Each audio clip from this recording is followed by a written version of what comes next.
ಬೆಂಗಳೂರು ಮೂಲದ ಭರತ್ ಭೂಷಣ್ ಕೂಡ ಉಗ್ರರ ಈ ದಾಳಿಯಲ್ಲಿ ಬಲಿಯಾಗಿದ್ದಾರೆ. ಭರತ್ ತಾಯಿಗೆ ಮಗನ ಸಾವಿನ ಸುದ್ದಿಯನ್ನ ಇನ್ನೂ ಕೂಡ ಕುಟುಂಬದವರು ತಿಳಿಸಿಲ್ಲ. ತಾಯಿ ಹಾರ್ಟ್ ಪೇಷಂಟ್ ಆಗಿದ್ದಾರೆ. ಹೇಗೆ ಹೇಳೋದು ವಿಷಯ ಹೇಳಿಲ್ಲ, ಇನ್ನು ಮುಚ್ಚಿಟ್ಟಿದ್ದಾರೆ. ಸದ್ಯ ಭರತ್ ಸಹೋದರ ಪ್ರೀತಮ್ಗೆ ವಿಷಯ ತಿಳಿದಿದೆ. ಅವರು ಕಾಶ್ಮೀರಕ್ಕೆ ತೆರಳಿದ್ದಾರೆ. ಆಂಟಿ ಟೆರರಿಸ್ಟ್ ಸ್ಕ್ವಾಡ್ ಬಳಸಿ ಉಗ್ರರನ್ನ ಸರ್ವನಾಶ ಮಾಡಬೇಕು. ಭರತ್ ಭೂಷಣ್ ಕುಟುಂಬದ ಆಪ್ತ ಪ್ರೊಫೆಸರ್ ನಾಗರಾಜ್ ಈ ರೀತಿ ಆಕ್ರೋಶ ವ್ಯಕ್ತಪಡಿಸಿದ್ದಾರೆ. ಇದು ಕೇವಲ ನಾಗರಾಜ್ ಒಬ್ಬರ ಆಕ್ರೋಶ ಅಲ್ಲ, ಇಡೀ ಭಾರತೀಯರ ಆಕ್ರೋಶ. ಭೂಷಣ್ ನಮ್ಮ ಓರಿಗೆಯ ಹುಡುಗ ಎಲ್ಲರ ಜೊತೆಯಲ್ಲಿ ಸ್ನೇಹಮಯಾಗಿ ಮಾತಾಡಿಕೊಂಡು ಖುಷಿಯಾಗಿ ಬೆಳೀತಿದ್ದಂಥ ಹುಡುಗ, ಮುಂದೆ ಅರಳಿ ದೊಡ್ಡ ಸಾಧನೆ ಮಾಡಬೇಕು ಅನ್ನೋ ಕನಸು ಕಾಣ್ತಾ ಇದ್ದಂಥ ಹುಡುಗ, ಅಂಥವನ್ನ ಈ ಟೆರರಿಸ್ಟ್ ನಾಯಿಗಳು ಬಲಿ ತಗೊಂಬಿಟ್ರು. ಇದಕ್ಕೆ ಏನು ಕತೆ? ಹೀಗಾದರೆ ಏನು ಹಿಂದೂಗಳು ಅಂತ ಕೇಳಿ ಹೊಡೆದಿದ್ದಾರೆ. ಇದು ಹಿಂದೂ ದ್ವೇಷದಿಂದ ಮಾಡ್ತಾ ಇರೋಂಥ ದೊಡ್ಡ ಘೋರ ಕೃತ್ಯ. ಇದಕ್ಕೆ ಇದು ಪರಮಾವಧಿನ ಮುಟ್ತಾ ಇದೆ.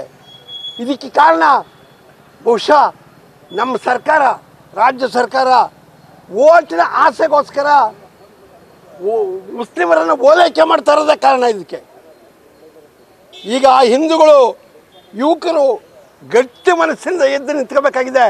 ಸರ್ಕಾರ ಮಾಡೋಕ್ಕಾಗದೇ ಇರೋ ಕೆಲಸನ ನಮ್ಮ ಹುಡುಗರೇ ಮಾಡಬೇಕು ಅಷ್ಟೇ, ಬೇರೆ ಇನ್ನೇನು ಗತಿ ನಮಗೆ. ಈಗ ಆಗಿರೋ ಘಟನೆ ನಮ್ಮ ರಾಜ್ಯದಲ್ಲಿ ಆಗಿರೋದಲ್ಲ ಸರ್. ರಾತ್ರಿ ಟಿವಿನಲ್ಲಿ ಗೊತ್ತಾಯ್ತು ನಮಗೆ. ಆ ಫೋಟೋ ನೋಡಿದ್ರೆ ನಮ್ಮ ಭೂಷಣ್ ಅಲ್ಲ ಅನಿಸ್ತು. ಆದರೆ ನಂಬಕ್ಕಾಗಲಿಲ್ಲ. ಯಾಕಂದರೆ ಅಷ್ಟು ಎಲ್ಲರ ಜೊತೆಯಲ್ಲಿ ತುಂಬ ತುಂಬ ತುಂಬ ಆತ್ಮೀಯವಾಗಿ ಓಡಾಡ್ತಿದ್ದಂಥ ಹುಡುಗ, ಸ್ನೇಹಮಯಿ. ಆ ನಂತರ ಹಿಮ್ಮತ್ತಿಕೆರೆ ಅಂತಂದರು, ಹಾವೇರಿ ಮೂಲದವರು ಅಂತಂತೇಳಿ ಟಿವಿನಲ್ಲಿ ಬರ್ತಾಯಿತ್ತು. ಹೀಗಾಗಿ ಸ್ವಲ್ಪ ಕನ್ಫ್ಯೂಷನ್ಗೂ ದಾರಿ ಆಯಿತು. ಹೋದ್ಮೇಲೆ ಯಾವಾಗ ಕಾಲ್ ಮಾಡಿದ್ರು ಸರ್? ನಿನ್ನೆ ಮಧ್ಯಾಹ್ನ ಘಟನೆ ಆಗಿರೋದು, ಬೆಳಿಗ್ಗೆ ಏನಾದರೂ ಫ್ಯಾಮಿಲಿ ಜೊತೆ ಮಾತನಾಡೋದು, ನಿಮ್ಮ ಜೊತೆ ಇಲ್ಲ, ನಮ್ಮ ಜೊತೆ ಏನು ಮಾತಾಡಲಿಲ್ಲ. ತಂದೆ ತಾಯಿ ಪ್ರೀತಮ್ ಅಂತೇಳಿ ಅವ್ರು ಬ್ರದರ್ ಇದ್ದಾರೆ, ಅವ್ರೀಗ ಅಲ್ಲಿದ್ದಾರೆ, ಅಲ್ಲಿಗೆ ಹೋಗಿದ್ದಾರೆ ಅವರು. ಆ ಪ್ರೀತಮ್ ಜೊತೆಯಲ್ಲಿ ಸಂಪರ್ಕ ಇಟ್ಕೊಂಡಿದ್ರು ಅಂತ ಅನಿಸುತ್ತೆ. ಒಟ್ಟಾರೆ ಇದು ಘೋರ ಕೃತ್ಯ, ಸಹಿಸಕ್ಕೆ ಸಾಧ್ಯ ಇಲ್ಲ. ಹಿಂದೂ ಯುವಕರೆಲ್ಲ ಒಗ್ಗಟ್ಟಾಗಬೇಕು. ಈಗ ಅವ್ರ ತಾಯಿ ಆಲ್ಮೋಸ್ಟ್ ಡೆತ್ ಬೆಡ್ಡಲ್ಲಿದ್ದಾರೆ, ಆಕ್ಸಿಜನ್ನಲ್ಲಿದ್ದಾರೆ. ಇನ್ನೂ ಅವ್ರಿಗೆ ವಿಷಯ ಗೊತ್ತಿಲ್ಲ. ಅವ್ರ ತಂದೆ ಈಗ 10 ನಿಮಿಷದಿಂದ ಅವ್ರಿಗೆ ವಿಷಯ ಗೊತ್ತಾಗಿರೋದು.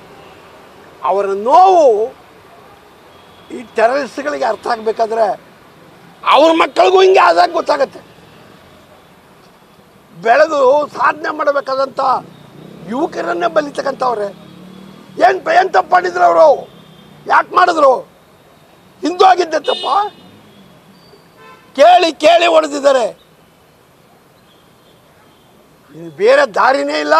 ಯುವಕರು ಎದ್ದು ನಿಂತ್ಕೋಬೇಕು. ನಮಸ್ಕಾರ ಮಾಡಿ ಕೆಳಗೆ ಎತ್ತಿದ್ದೀನಿ ನಾನು ಯುವಕರನ್ನ. ನಾನು ಒಬ್ಬ ರಿಟೈರ್ಡ್ ಪ್ರೊಫೆಸರು. ಈ ಥರ ಎಲ್ಲ ಹೊರಟಾಗಿ ಮಾತಾಡಬಾರ್ದು.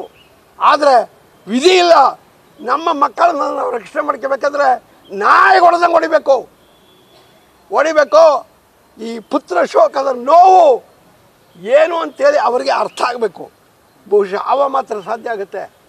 ನಾನು ಕೇಂದ್ರ ಸರ್ಕಾರ ಈ ಆಂಟಿ ಟೆರರಿಸ್ಟ್ ಸ್ಕ್ವಾಡ್ಗಳು, ಮಿಲಿಟ್ರಿ ಯಾವುದನ್ನು ಬೇಕಾದರೂ ಬಳಸ್ಕೊಂಡು ಸಂಪೂರ್ಣವಾಗಿ ಸರ್ವನಾಶ ಮಾಡಬೇಕು ಟೆರರಿಸ್ಟ್ನ. ಅಲ್ಲಿವರೆಗೂ ಈ ದೇಶಕ್ಕೆ, ಈ ನಾಡಿಗೆ, ಈ ಜನಕ್ಕೆ ಖಂಡಿತವಾಗ್ಲೂ ಸಮಾಧಾನ ಆಗೋದಿಲ್ಲ, ರಕ್ಷಣೆ ಇರೋದಿಲ್ಲ. ಒಂದು ಹೊಸ ಕಂಪನಿಯನ್ನು ಶುರು ಮಾಡಬೇಕು ಅನ್ನೋಂಥ. ಹೌದು. ಅವನು ಸಾಹಸಿ. ಅವನು ಹೊಸ ಕಂಪನಿ ಸ್ಟಾರ್ಟ್ ಮಾಡಿ ಈ ದೇಶಕ್ಕೆ ಒಳ್ಳೆ ಕಾಂಟ್ರಿಬ್ಯೂಷನ್ ಕೊಡಬೇಕು ಅಂತೇಳಿ ಯೋಚನೆ ಸದಾಕಾಲ ಚಿಂತೆ ಮಾಡ್ತಿದ್ದಂಥ ಹುಡುಗ. ನ್ಯೂಸ್ ಫಸ್ಟ್, ನಿರ್ಭೀತಿಯಿಂದ ನಿಮ್ಮ ಪರವಾಗಿ.